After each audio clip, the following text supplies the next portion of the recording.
बच्चों, आज हम देखेंगे एनसीईआरटी क्लास 6 की हिंदी की पाठ्य पुस्तक जिसका नाम है वसंत भाग 1। और इस पुस्तक का 16वां पाठ है जिसका शीर्षक है वन के मार्ग में। यह एक कविता है जो कि तुलसीदास जी द्वारा लिखी गई है। आज हम इसी कविता और इसी पाठ से संबंधित अभ्यास प्रश्न देखेंगे। अभ्यास प्रश्न जिन शीर्षकों के अंतर्गत आज हम देखेंगे वो हैं: पहला, बहुविकल्पीय प्रश्न एवं उत्तर के रूप में; दूसरा, पाठ पर आधारित प्रश्न और उत्तर। तो आइए देखते हैं। पहला होगा, दिए गए बहुविकल्पीय प्रश्नों के सही विकल्प चुनिए। यहाँ पर आपको एक प्रश्न दिया जाएगा, उसके 4 विकल्प होंगे, उनमें से जो सबसे सही विकल्प है उस पर आपको निशान लगाना है। इस वीडियो में जितने भी प्रश्न दिए गए हैं उनके उत्तर आपको यहीं पर मिल जाएंगे। तो आइए एक एक करके प्रश्नों को पढ़ना शुरू करते हैं। पहला प्रश्न है, सीता श्री राम को रुकने के लिए क्यों कहती हैं? विकल्प हैं: क लक्ष्मण के लिए, ख विश्राम करने के लिए, ग पानी पीने के लिए, घ सोने के लिए। इस प्रश्न का सही उत्तर है विकल्प ख विश्राम करने के लिए। दूसरा प्रश्न है, श्री राम के शरीर का पसीना पोंछने के बाद सीता क्या करना चाहती हैं?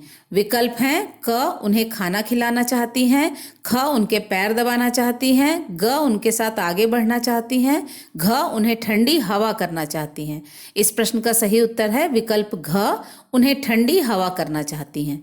तीसरा प्रश्न है, सीता जी का शरीर खुशी से क्यों भर गया?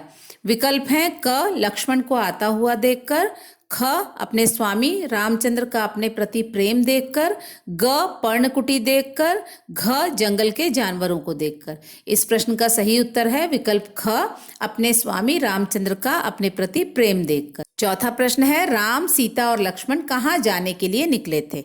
विकल्प हैं: क भ्रमण के लिए, ख अयोध्या जाने के लिए, ग वन जाने के लिए, घ मिथिला जाने के लिए। इस प्रश्न का सही उत्तर है विकल्प ग वन जाने के लिए।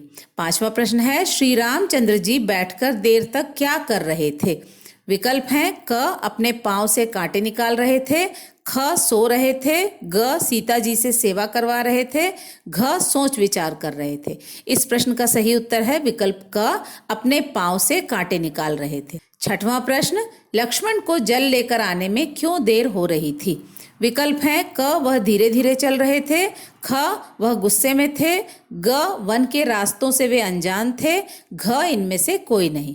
इस प्रश्न का सही उत्तर है विकल्प ग वन के रास्तों से वे अनजान थे। सातवां प्रश्न है, पर्णकुटी किस चीज से बनती है? विकल्प हैं: क पत्थरों से, ख पत्तों से, ग पान के पत्तों से, घ पानी से। इस प्रश्न का सही उत्तर है विकल्प ख पत्तों से। आठवां प्रश्न है, श्री रामचंद्र जी को पांव से कांटे निकालने में इतनी देर क्यों लग रही थी? विकल्प हैं: क उन्हें कांटे नजर नहीं आ रहे थे, ख कांटे निकालते वक्त उन्हें दर्द हो रहा था, ग वे सीता जी को विश्राम करने का अवसर देना चाहते थे, घ इसी बहाने वे विश्राम करना चाहते थे। इस प्रश्न का सही उत्तर है विकल्प ग वे सीता जी को विश्राम करने का अवसर देना चाहते थे। नौवां प्रश्न है, श्री राम की आंखों में आंसू क्यों आ गए? विकल्प हैं: क वन के कष्टों को सोचकर, ख गर्मी के कारण, ग थकान की वजह से, घ सीता की व्याकुलता देखकर। इस प्रश्न का सही उत्तर है विकल्प घ सीता की व्याकुलता देखकर। 10वां प्रश्न है, राम के शरीर में आए पसीने को कौन पोंछ रहा है? विकल्प हैं: क उनकी पत्नी सीता, ख वे स्वयं, ग उनका छोटा भाई लक्ष्मण, घ कोई भी नहीं। इस प्रश्न का सही उत्तर है विकल्प क उनकी पत्नी सीता। 11वां प्रश्न है, लक्ष्मण के शीघ्र ना आने का क्या कारण सीता जी ने राम को बताया? विकल्प हैं: क लक्ष्मण गैर जिम्मेदार हैं, ख लक्ष्मण अभी बालक हैं, ग लक्ष्मण रास्ता भटक चुके हैं, घ लक्ष्मण बहुत धीरे धीरे चलते हैं। इस प्रश्न का सही उत्तर है विकल्प ख लक्ष्मण अभी बालक हैं। 12वां प्रश्न है, लक्ष्मण कहाँ गए थे? विकल्प हैं: क वापस अयोध्या, ख पेड़ों से फल तोड़ने, ग पानी लाने, घ छायादार वृक्ष खोजने। इस प्रश्न का सही उत्तर है विकल्प ग पानी लाने। 13वां प्रश्न है, कहाँ चलने के कारण श्री राम के पांव तप गए थे? विकल्प हैं: क अंगारों पर, ख गरम रेत पर, ग पहाड़ों पर, घ इनमें से कोई नहीं। इस प्रश्न का सही उत्तर है विकल्प ख गरम रेत पर। 14वां प्रश्न है, अपने स्वामी का अपने प्रति प्रेम देखकर सीता की क्या दशा हुई? विकल्प हैं: क राम को देखकर मुस्कुराने लगी, ख अपने आप को भाग्यशाली मानने लगी, ग अपने ऊपर गर्व होने लगा, घ आंखों में आंसू छलक आए। इस प्रश्न का सही उत्तर है विकल्प घ, आंखों में आंसू छलक आए। 15वां प्रश्न है, वन मार्ग पर कुछ दूर जाते ही सीता की क्या दशा हुई? विकल्प हैं क, माथे पर पसीना छलक उठा, ख, प्यास से होंठ सूखने लगे, ग, वे व्याकुल हो उठी, घ, उपर्युक्त सभी। इस प्रश्न का सही उत्तर है विकल्प घ, उपर्युक्त सभी। 16वां प्रश्न है, सीता क्यों व्याकुल हो रही थी? विकल्प हैं क, जंगल के जानवरों को देखकर, ख, वन मार्ग में आने वाले कष्टों के कारण, ग, अंधेरे के कारण, घ, भूख के कारण। इस प्रश्न का सही उत्तर है विकल्प ख, वन मार्ग में आने वाले कष्टों के कारण। 17वां प्रश्न है, सीता ने राम से क्या आग्रह किया? विकल्प हैं क, थोड़ी देर सो जाने का, ख, वृक्ष की छाया में विश्राम करने का, ग, वापस अयोध्या जाने का, घ, वहीं पर पर्णकुटी बनाने का।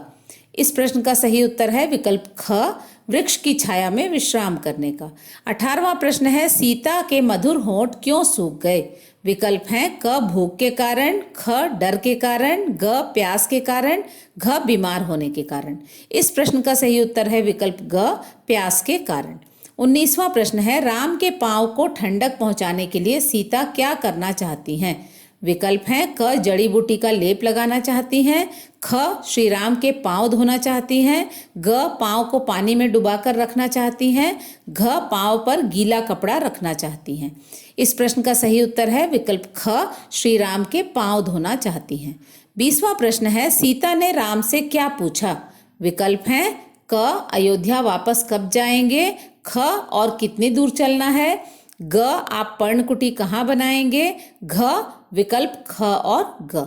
इस प्रश्न का सही उत्तर है विकल्प ख और ग। तो इसके साथ ही बहुविकल्पीय प्रश्न और उत्तर खत्म होते हैं। आइए देखते हैं इस कविता से संबंधित कुछ प्रश्न एवं उत्तर। पहला प्रश्न है, अपने प्रति राम का प्रेम देखकर सीता की क्या दशा हुई? उत्तर है, श्री राम जी अपनी पत्नी सीता की व्याकुलता को देखकर बेचैन हो जाते हैं और पेड़ की छाया के नीचे रुक जाते हैं। वे जानते हैं कि सीता बहुत थक गई हैं। वे वहीं बैठकर अपने पांव से धीरे धीरे कांटे निकालने का अभिनय करते हैं ताकि इसी बहाने सीता को भी विश्राम करने का समय मिल जाए। अपने स्वामी श्री राम के मन में अपने प्रति इतना प्रेम देखकर सीता मन ही मन बहुत खुश होती हैं और उनकी आंखों में आंसू आ जाते हैं। दूसरा प्रश्न है, वन मार्ग में थोड़ी दूर चलने पर ही सीता जी व्याकुल क्यों हो गई? उत्तर है, सीता मिथिला की राजकुमारी थी। वह बचपन से महलों में रही थी। उन्होंने इस तरह के कष्ट अपने जीवन में कभी नहीं देखे थे। वन का रास्ता दुर्गम और कांटों से भरा था, अतः वे 2 कदम चलते ही बेचैन हो गईं।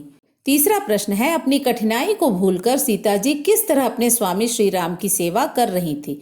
उत्तर है, अपने स्वामी श्री राम को थका हुआ देखकर वह उनके शरीर का पसीना पोंछती हैं और उन्हें अपने आंचल से ठंडी हवा करती हैं। गर्म रेत पर चलने के कारण श्री राम के पांव तपने लगे हैं। सीता श्री राम के पैरों को जल से धोती हैं जिससे उन्हें आराम मिल सके। तो बच्चों, आशा है एनसीईआरटी क्लास 6th की हिंदी की पाठ्य पुस्तक वसंत भाग 1 के पाठ 16 वन के मार्ग में पर आधारित अभ्यास प्रश्नों का आप सभी अवश्य लाभ उठाएंगे। इस पुस्तक के अन्य पाठों पर आधारित अभ्यास प्रश्न भी हम अवश्य पढ़ेंगे। तब तक के लिए धन्यवाद। Thank you.